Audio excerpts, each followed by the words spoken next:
save you, gentlemen. You're watching One Take Shakespeare. I'm your host, Penny, and I'm going to break it down for you in one continuous take. Alright, viewers, let's take a break from all this deceit and war and tragedy and do some deceit and war and comedy. That's right, this week we're going to take a look at The Taming of the Shrew. Okay, there's a lot of controversy surrounding this play, and it begins with the play's history. It was written sometime between 1590 and 1594, maybe 1591-92, but we don't know for sure, because there was another play floating around at about the same time called The Taming of a Shrew. Now, A Shrew has basically the same plot as The Shrew, but no one can agree who wrote it or how the two plays are connected, if at all. Seriously, there are like 5 theories about it, at least. The A Shrew was published in quarto in 1594, but The Shrew didn't appear in print until 1623, in the first folio. The first recorded performance was on June 13th of 1594 of something that could have been either play, honestly, because the Elizabethans weren't too picky about how they wrote things down, but it was probably The Shrew, given that Shakespeare's company was at that theater at the time. Well, there are any number of stories that could be the source for the main plot of The Taming of the Shrew, and they go all the way back to classical Greece. Now, these are all also under a metric butt-ton of debate, but it's most likely that Shakespeare adapted the story from the general oral folklore tradition. The plot of a man taming a headstrong wife was not a new idea. The subplot, on the other hand, is pretty much going straight out of Ludovico Ariosto's I Suppositi. Someday, I'm gonna look into why everything is Italian. But anyway, okay, the story. It actually starts off with this bit called The Induction, in which a drunken tinker by the name of Christopher Sly is tricked into believing that he's actually a lord who has been asleep for like 7 years. The guys doing the tricking stage a play for him, so actually this whole thing is a play within a play, in case you weren't confused enough already. Now, this bit is actually frequently cut in performance because it comes up again like once, and that's it. Anyway, okay, so then now we get to the story proper. Here goes.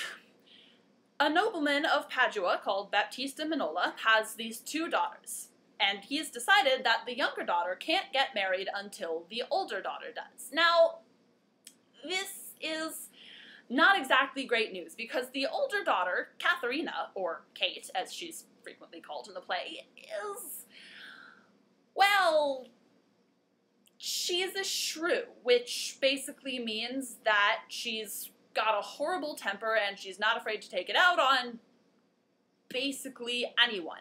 So, no one wants to marry her. This is bad news for the younger daughter, Bianca, because everybody wants to marry her.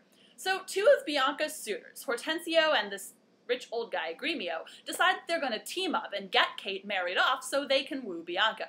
Fortunately for them, Hortensio's friend Petruchio is in town looking for a rich wife. Any rich wife. They give him the rundown on the story, and he agrees to take one for the team and marry Kate. So Petruchio and Kate have this wooing scene in which they argue a lot, and basically he reverse psychologies her into marrying him.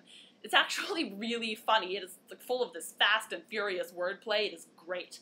Okay, so they get married. Petruchio causes this big, ridiculous scene at the wedding, and then he carts Kate back off to his house to tame her, which he does by the expedient of denying her food and sleep and new clothes and stuff, all the while insisting that it's because nothing is good enough for her. Okay, meanwhile, back in the subplot, this guy named Lucentio arrives in Padua and pretty much immediately falls in love with Bianca. You know, as you do. He happens to overhear that Baptista is looking for tutors for his daughter, so he devises a cunning plan.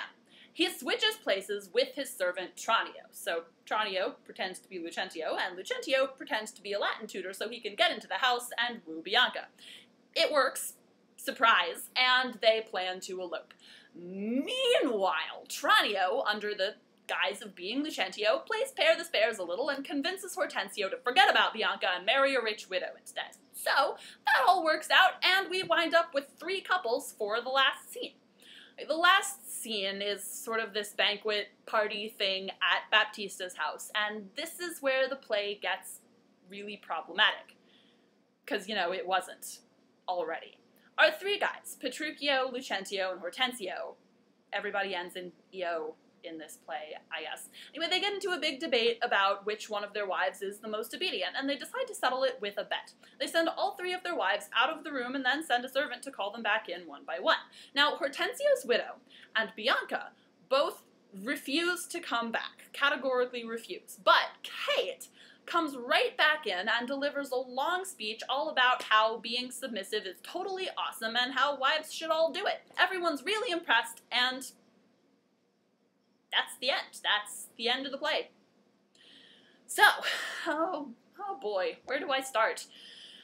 This play has problems. This play has so many problems, it's not even really a play anymore. It's just a big, stuck-together bunch of problems. And over the past 400 years, it's basically just grown more problems. So, let's try to solve some of them, shall we? Half of the issues in this play, at least, revolve around Petruchio's treatment of Kate. Now, at first glance, and probably second, third, and fifth glance as well, it all looks pretty abusive and awful. I mean, he marries her for her money, embarrasses her in public, treats her like property, and while he doesn't ever actually hit her, most courts would probably still classify depriving someone of food and sleep as abuse. I mean, okay, and to be fair, it's played for comedy, but it's still not very nice. And then there's Kate's whole speech at the end, which is just a whole nother suitcase of problems by itself. See, after 5 acts of watching Kate stand up for herself and just rage at anyone who gets in her way, watching her come over all submissive is a little disconcerting. Especially in the wake of, women's rights and stuff, this does not sit well with modern audiences. Now, I'd say that this play is a product of its time, and you have to keep that in mind and stuff, but early modern audiences weren't too thrilled about it either. Actually, a contemporary playwright of Shakespeare's, John Fletcher, wrote a sequel play entitled The Woman's Prize, or The Tamer Tamed. In this play, Petruchio remarries after Kate dies for some reason, I guess, and his new wife tames him right back. So even in Shakespeare's day, people were not too thrilled about Kate's switch. Modern productions get just really awkward about this whole issue. Basically, if you go to see a production of Taming of the Shrew today, you're mostly gonna see one of two things. Either you're gonna see Kate completely defeated and totally broken to Petruchio's will, which is, not gonna lie, pretty depressing in a comedy, or you're gonna see her being sarcastic, which doesn't really work with the text. Plus, it's just bad character development. You want characters to change a little. So neither option is particularly awesome, and it tends to bring the play down a little. But, if I may, let me propose a third option here. Shakespeare's frequently pretty meta-theatrical, and this is a play within a play, so let's try this on. Kate's been put into the role of the shrew by society or men or her family or whoever you want to blame. She's not happy about it, but at the same time, it's the only role she knows how to play. When Petruchio comes along and uses his antics to show her another role she can put herself into, the role of the submissive wife. It's a game. By the end of the show, she's learned how to play it. That's all. Okay, does that solve the problem? Well, not totally. Petruchio's methods are admittedly still pretty harsh. If somebody tried to deprive me of food and sleep, yeah, I'd kill them. But it's a start. The Taming of the Shrew doesn't have to be an inherently misogynistic play, and it's a lot more fun when it's not. Okay, I mean, yes, it's good. It's always good to not be misogynistic, but even apart from that, like a lot of Shakespeare's plays, The Taming of the Shrew has the potential to be a fun play, and it's a lot more fun when it's not weighed down with 400 years of problems. You've been watching One Take Shakespeare. See you next time.